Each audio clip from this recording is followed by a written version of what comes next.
So did you have a nice break? Are you ready for more? Come on, are you ready for more?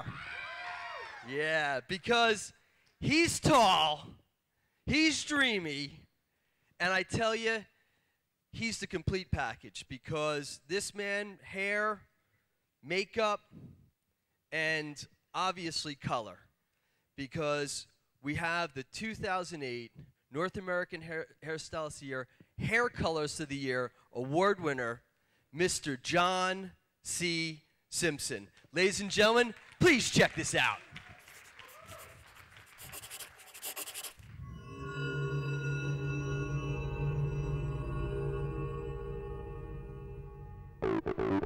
You know, I find inspiration in everything I see and everything I do. I look at automobile design. I look at architecture. I love to see what's happening in photography, and then of course fashion. As all of those tied together, that's what really gives me my own interpretation of what do I want to put into hair. John Simpson of Salon. Remember, life's not a dress rehearsal. Live it, love it, and do it. Thank you so much.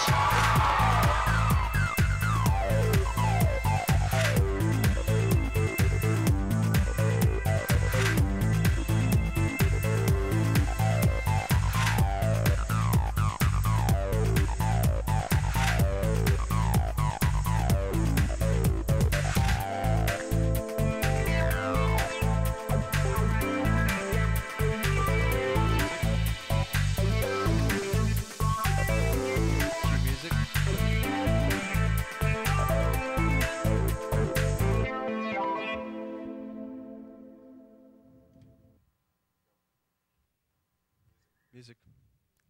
I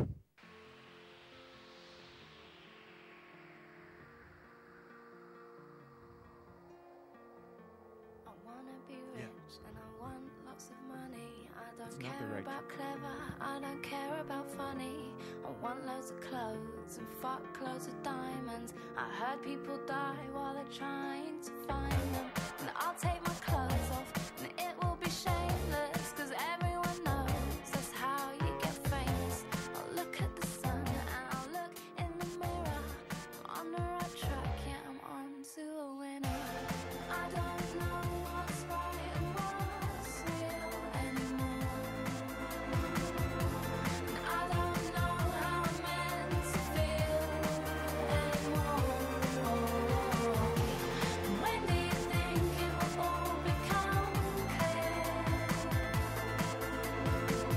'Cause I'm being taken over by the fear.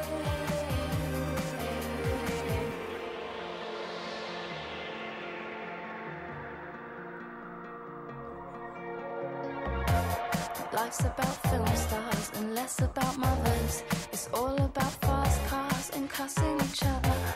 But it doesn't matter, cause I'm packing plastic, and that's what makes my life so cussing fantastic. And I am a weapon of massive consumption, and it's not my fault, it's how I'm programmed to function. I look at the sun and I look in the mirror. I'm on the right track, yeah, we're on to a winner. I don't know what's right and what's real anymore. And I don't know how I'm meant to feel anymore. When do you think? Ladies and gentlemen, please welcome to the stage International Goldwell Artist 2008 Naha Hair Colorist of the Year Salon owner, Mr. John C.Simpson. Hey guys, yeah, get it. Are you having a great morning? Yeah? All right, I promise you, it's only gonna get better. Let me tell you a little bit about the little journey that I want to take you on this morning. I always look at, no matter what we've accomplished, what title we have in the salon, the one major thing that we all share is the love of doing really wicked hair and hair color. Right? So with this, I think it makes me laugh a little bit whenever people are like, I am senior wicked colorist of the century. I'm like, ooh, yay for you. With it, you know, it makes me giggle. But with it, what I look at, no matter where we are within the world, I should say that we share the same clients. You probably have the clients that have 436 foils because they like the variation. Yeah, they refuse to think that they're a single process blonde, but whatever, put it in foil. But also you have the other client that is probably a retouch and more than anything probably a Band-Aid foil, right? Maybe a little on the part line, maybe a couple around the hair face. Yeah, that's great. But how often, and that's all good, but how often have you ever had to rescue a client maybe from the gunshot highlights, right? And by gunshot highlights, they sound like this in my head. Whenever you see these people that they pull their hair back and it's wow, dang. And sometimes I like to think, I know it sounds like that, doesn't it? My favorite one is right here. Yeah, ooh, watch it grow. That's nice. You probably also have the same clients that are about a level 10 and they come into you and they tell you they want to be what? A little blonder. Yeah, level 15, coming right up. And also you're seeing their hair, they're just blowing in the wind. It's like, what's that flying in the air? Oh, that's magic. So with this, you know, I think about it. You have those clients, right? I think about it that no matter what, that 436 foil or the Band-Aid highlight foil, it's all good. But what I find, I know the big common element we all share as colorists, that's awesome. But we find in techniques, I know a lot of times as we're having a busy day and you learn a quick trick or a new blueprint, I like to see that sometimes people put it into placement. But sometimes the biggest thing is how do I flip a canvas that's already existing, that is 400 foils. Sometimes that technique, they're like, oh, I love that, but it goes in a hip pocket. Or you learn a really new formulation on, let's say, you have that level 4 client, of course, that wants to be light, and they tell you they want the shade of caramel. I think I want caramel, caramel. That's also my client voice. Right? Yeah, I love my clients because they give me money, but sometimes they sound like, "Aw," in my head. What? No. So with it, you think about it, they tell you what they want that shade of caramel. And how often, especially when you're traveling from, I call them dirty levels. If you're leaving a level 4 and you're going to a 7, how often do you see a shade of caramel that turns into a shade of blanche? Right? Yeah. You get the blanche zone, it's not really committed, but also then sometimes you put an ash drabber on top of it and it turns from blanche to bruised apricot. Right? Because oftentimes you learn a quick trick, you learn a formulation, but also we don't necessarily change our clients that quickly because why? You don't have time to mess up, right? And you don't want to make a mistake that makes you look bad. So with it, what I want to do into my segment is share some really cool quick tricks. I have a PowerPoint journey as well as I'm going to break down these lovely ladies behind me. How's that sound? Good? Get it? All right. So we are going to talk about the story before I let these guys go. I always look at tones, I look at color placement, that I want to see inside of these designs, I want to see color that just explodes. But I don't think the color has to always just be within a box, right?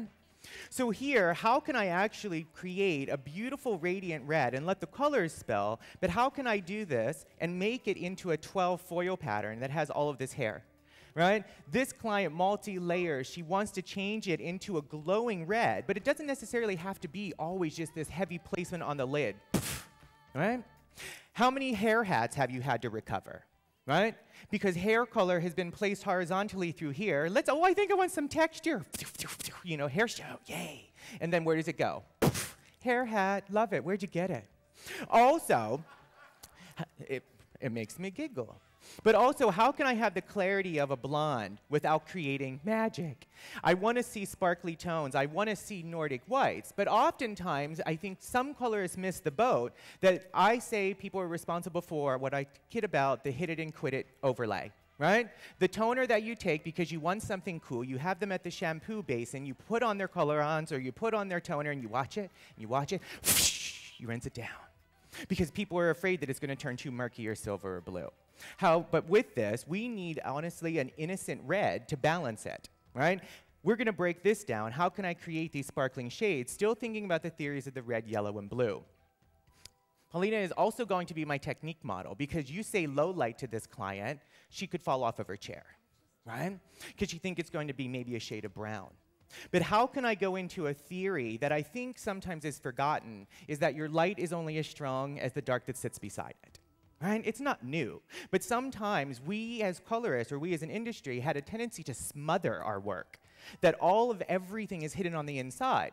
And if your client tells you, you know, I really like this shade right here, you have to dig for it, right? It's lost. We're going to go through this simple pattern on how I like to roll. You got to see from the video, I'm kind of a big dork, but that's all right. I'll own it. Here, how do I take a really beautiful shade of a brunette, and this is khaki and denim. With khaki and denim, khaki is my caramel, right? Because caramel gives me agita, right? Because really, what is caramel? But here, you got to see it. Is it red? Is it gold? Is it ash? Thinking about traveling from dark levels, creating the denim blue hues just to create a smoky effect allows the warmth to take over, but she's not screaming. Because how many of you brunettes are starting to become the new blonde, that they don't want to see red? Is it red? Is it red? It's not red, is it? No, it's not red. Look at it in the parking lot. It'll be fine. So with it, do you ever drive by a salon and see some chick out there? Oh, I see it. I see it. Ladies, thank you so much. I'll see you in just a little bit.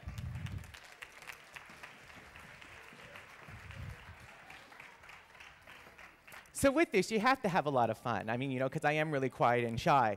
But if I think about this, the little things that we've got to see, and even if you're not doing it yourself, that's fine, that's perfect.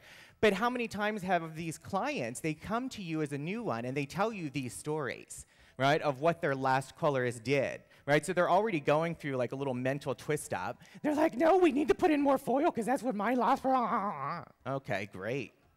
So I'm going to speak to the hair. I always think about 3 different fabrics whenever you have the hair stranding.